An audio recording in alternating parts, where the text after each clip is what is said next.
Hi, thanks for watching. Andy here, and I want to talk today about manifestation. It's one of those crazy out there subjects that most people believe doesn't work anymore, but there are reasons why it's so hard to make it work, and actually it can be very easy to get it working. It can take a long time, but it can be easy to do, and that's what I want to talk about today. There's lots of reasons why people want to manifest. It's always about advancement, about getting further forward with something, and it's very often about money. It's not the only one, but money very often comes into the plans that people want to manifest. And it's not as difficult to manifest as people think. It seems a really impossible thing.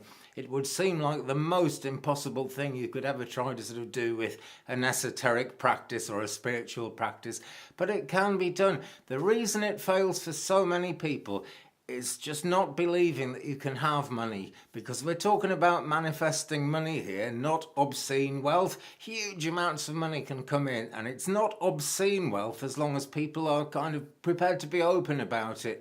A very good visualization is to see a river of money in the distance, like a great big flowing river, but it's absolutely full of banknotes. And you're just not that far from it, but you're far enough away that you can't reach it. And the thing to do is dig and visualize yourself digging towards it. You never know how long that's going to take, but in your mind, the process is going on, which allows you to make friends with the idea of money.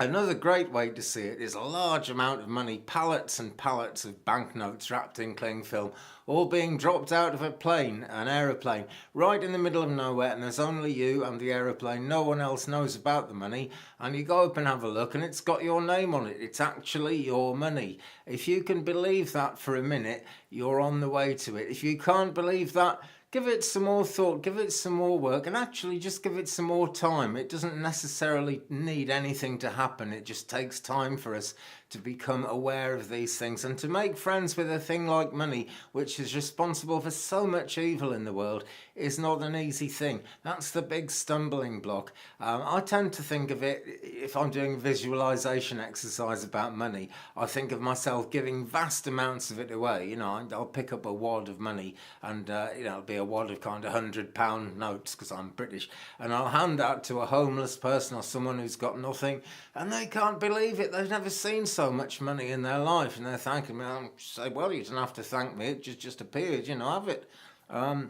So that's great, you know, and you imagine yourself doing good things with it.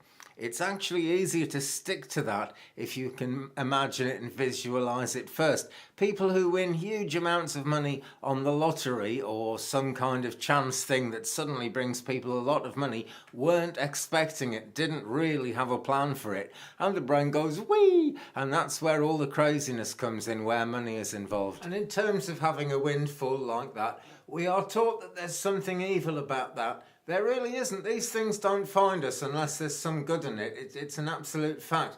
People simply have been brought up to believe that we've all got to know our place. Now, that has much more to do with politics and governments who actually set the agenda for education and religion to a large extent than it has got to do with any kind of spiritual reality.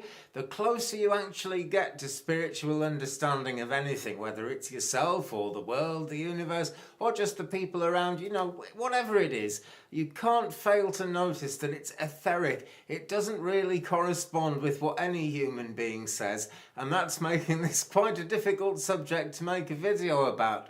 But what I want to get you to do, really, is not so much to trust me, as to trust the universe around you, the world around you, and get to know it. Get to feel comfortable, not with what it says on television, not with what, say, you know, the weather forecast will come on and they'll be telling us, oh, you know, this is happening to the planet, that's happening to the planet. Experience it for yourself. That's the best advice there could be with a thing like that. The Native Americans had a great connection with the earth for all kinds of reasons, actually, but one of the best ones is they didn't wear shoes and they could actually feel the vibrations of the earth under their feet. They could feel if there was anything kind of bad going to happen. They could feel weather coming.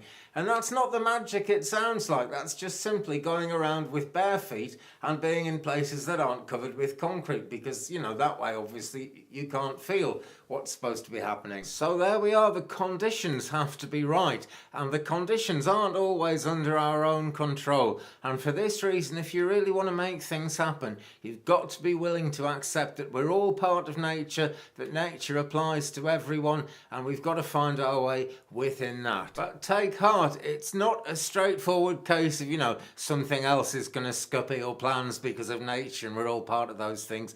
No, indeed, it's a cycle, and as nature is a cycle, and we have the moon coming up to full moon, as happened last night, and then waning, and then coming all back up to full again, there's always a cycle going on in our own lives, and there are going to be times when it's better to manifest, times when we're going to get further with our efforts to do that, which are better than others. So there are some of the nuts and bolts of the actual practicalities, and there aren't many practicalities involved in manifestation, there really aren't, it's the nature of it. But those practical things are important. They sound cosmic, they sound out there, they don't sound all that practical, actually, thinking about moon cycles and where we are in our lives. But those things are practically important, because otherwise it becomes very difficult to get into the visualization cycle. And I often say to people about lots of different things, not just manifestation, visualize and believe, because a thought is a powerful thing. I wish I knew how it worked. I wish I could say more about that, but a thought is a very powerful thing. And as you imagine what you want, as it becomes clearer to you and you become more focused on it over time, you start seeing the different aspects, the different possible results that could come from you manifesting what you want to do in your whole life plan. And that doesn't necessarily slow you down. It can do, but it's a beneficial delay if it does that, because all that time we are becoming more aware of what matters in the world and what matters to us. It's because of the way the energy works. The energy is the energy of the moment, and in the moment when these things need to happen, they can, and if everything is right, they will. A friend of mine who teaches a lot of spiritual topics once said, it's amazing how many people put in a cosmic order, that is, ask the universe or God or whatever for something that they want to manifest, and they put the cosmic order in, and then they cancel the cosmic order a couple of days later because it hasn't worked, they can't believe it's going to happen.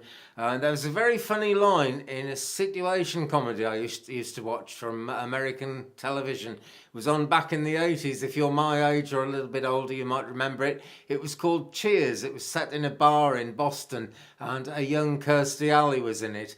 And one of the funniest things I've ever heard Kirstie Alley or anyone else ever say, actually, something had happened to disappoint her, and she said, I knew positive thinking wouldn't work. And that's the difficult thing when you feel on the outside of all these spiritual things. It's just, how would you really believe they work?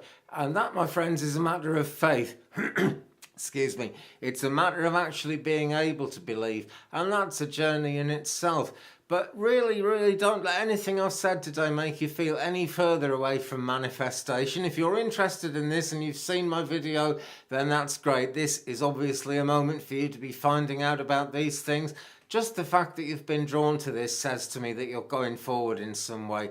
So don't worry about it. Keep your goals in mind and kind of try and keep it pure. That's a very puritanical, literally a puritanical word, isn't it? Pure. But I mean, keep your intentions pure. Doesn't mean, you're not allowed to drink or smoke or do anything, It just means always have a pure intent as much as you possibly can. If something's very important to you, why is it very important to you? All worth thinking about. Now, this is an absolutely vast topic, isn't it? So I am going to make several more videos about this. It's just much too big a topic. The image behind me is the Karmapa dream flag.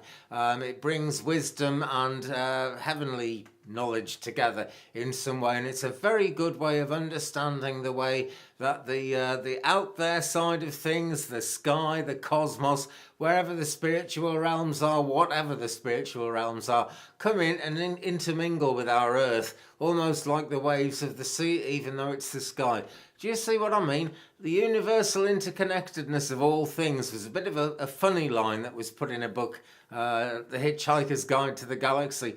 But it is a good way of thinking because everything is connected. It's like ripples on a pond. Something could have happened a long time ago, and very slowly the ripples find its way to you. So you never know why life is taking you in whatever direction it is. And the most important thing of all is don't lose hope. That's not just for manifestation, that's for a happy, healthy life. Never lose hope. Okay, much more to come about this, but I hope that's got things started. I hope that's given you something to think about. Thanks for watching Twig Brother. It's a very out there subject, I know, but it's an interesting one and it really does work. So I look forward to seeing you next time. Don't forget to like and subscribe. Leave me a comment. Tell me your experiences of manifestation. I'd be very interested to hear them. And if there's something else that you'd like me to make a video about, do let me know. Meanwhile, see you soon. More coming. Bye.